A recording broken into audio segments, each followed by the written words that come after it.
one can find certain parallels and similarities between specific deities, mythological themes in Sumerian and Greek mythology. Both Sumerian god Enlil and the Greek god Zeus are associated with the sky and are considered the chief gods in their respective pantheons. Zeus and Marduk are associated with thunder and display qualities of rulership and cosmic order. Scholars continue to explore these connections through comparative mythology, linguistic analysis, and the examination of archaeological and historical finds. The Babylonian zodiac and the Greek zodiac share a lot of overlap. Both zodiac systems are based on the division of the celestial sphere into 12 equal parts, each associated with specific constellations. The 12 signs are associated with certain animals, such as the lion, bull, scorpion, and goat. The Babylonians focused more on the constellation's symbolic and astronomical significance rather than assigning them to specific deities. Each sign was connected to celestial omens and played a role in divination and astrology. The concept of precession of the equinox began in ancient Mesopotamia and was present among the Pelasgians and Egyptians, and later continued by the Greeks and Romans and even Hindus. This is a record of the period of the Earth's wobble in space, like an out-of-balance top. Each of the wobble takes about 25,765 years, divided up into 12, which is each astrological sign, shows the rising of the sun at dawn, which is roughly a 2,000-year period for each sign. Because of the slow change in our orientation of the stars, the position of the sun on the first day of spring, the vernal equinox, slowly shifts westward around the sky, which also moves it around our calendar. This is why we refer to this effect as the precession of the equinox, because the rate of the shift is 1 day for every 72 years. The position of the sun on the day of the vernal equinox is presently in the constellation of Pisces, near the border of Aquarius, which is the next age. The age of the ram and the bull predate the age of Pisces and are present in these ancient texts and even referenced by ancient historians such as Pliny the Elder, Berosus the Chaldean, and Diodorus of Sicily. The veneration of the solstices was also adopted by the Greeks from the ancient Mesopotamian and Pelasgians.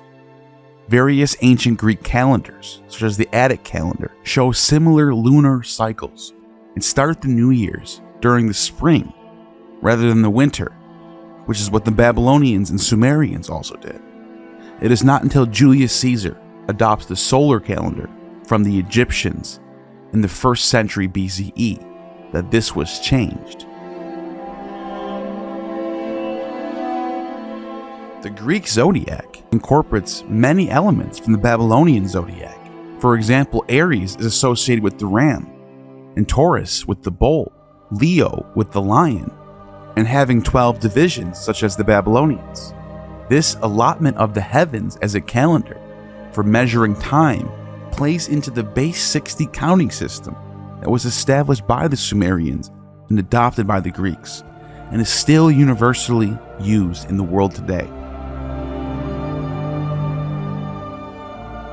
Scholars like Jean-Pierre Vernat and Walter Burkett have examined the shared motifs and narrative patterns between ancient Near Eastern mythologies, Sumerian, Babylonian, and Greek.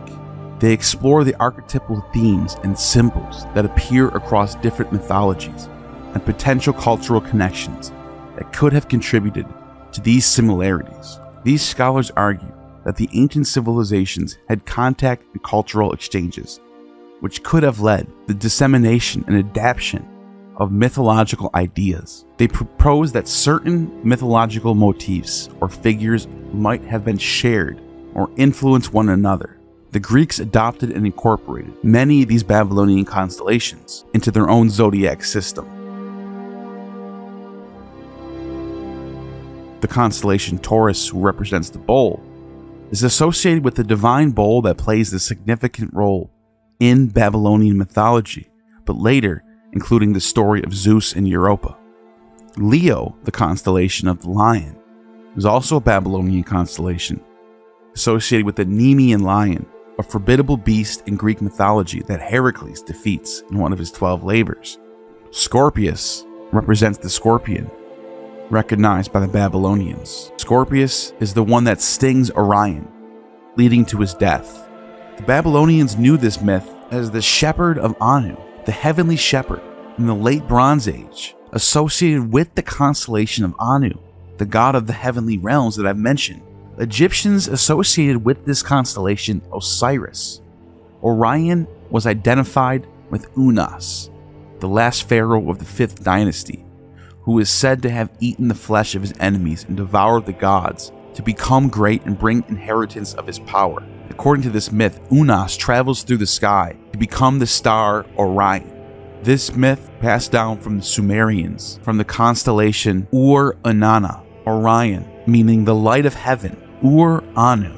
The name of the Taurus constellation was Gud-Anu, the bowl of heaven. These are brought down from the Hittites in the realm of Anatolia, passed down to the Ionians, and then eventually passed to the Greeks. And the Scorpius constellation that stings Orion becomes one of the 12 Greek constellations. Aquarius, the constellation, is the water bearer, also has its roots in Babylonian astronomy. It is associated with the god Ea, or Enki, the Sumerian god of wisdom and water, who pours forth life-giving waters. The Greeks later incorporated this constellation into their zodiac as Aquarius, the water bearer. Overall, these Greek adoptions of Babylonian constellations demonstrates the influence and exchange of astronomical knowledge between ancient civilizations. The merging of different celestial traditions helped shape the development of the Greek zodiac and all the other constellations that surround the zodiac.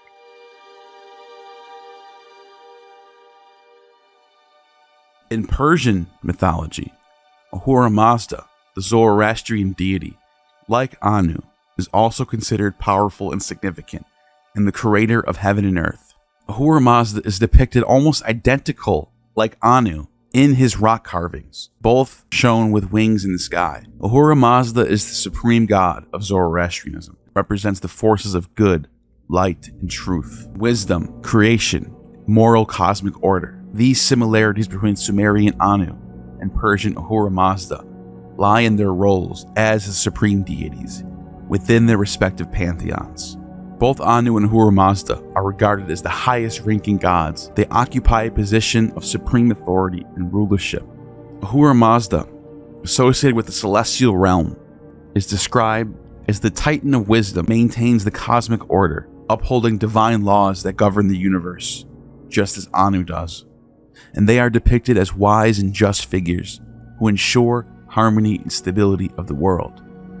Later on, the god Allah, the one and only true god of Islam, takes on this role and is known as the Merciful One, a title given to Ahura Mazda. Enki, the Sumerian god, and Prometheus, a figure of Greek mythology, share certain similarities in their roles and actions. Both Enki and Prometheus are depicted as benefactors of humanity, actively involved in creation and advancement of human civilization, credited with bestowing knowledge and gifts upon humans for their betterment. Both Enki and Prometheus engage in acts of theft or deception to obtain sacred knowledge or resource from the divine realm. Enki in Sumerian mythology steals the divine decrees that govern various aspects of civilization. Prometheus in Greek mythology steals fire from the gods and gives it to humanity. Both Enki and Prometheus associated with teaching and empowering humanity against the will of other gods. Enki is known for giving knowledge and skills to humans, including agriculture, craftsmanship, and arts.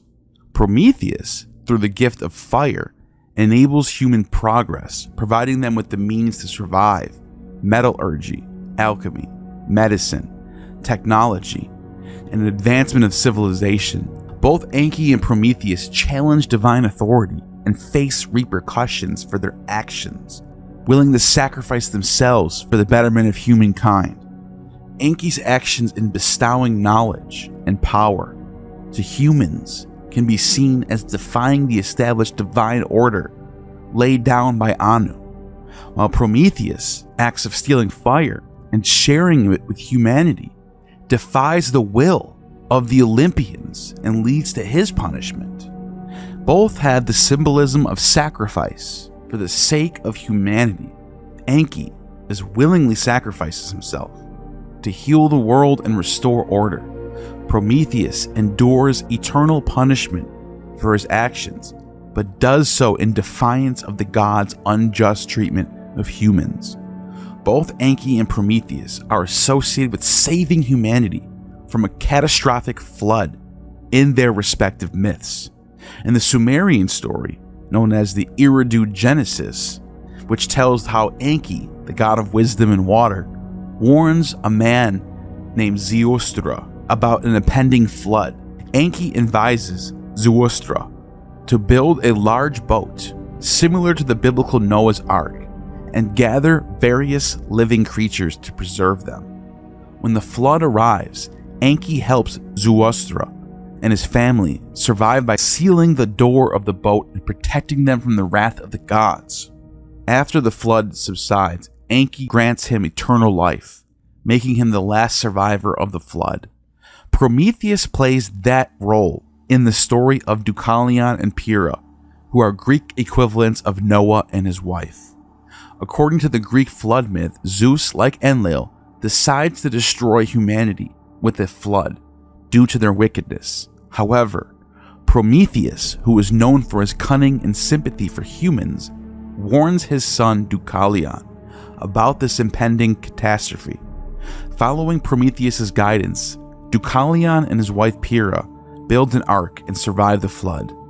After the flood waters recede, Deucalion and Pyrrha repopulate the earth by throwing stones over their shoulders, which magically transform into human beings. This myth is also reflected in the story of Manu, the first man who survives the flood in Hindu mythology, and all three of these myths predate the story of Noah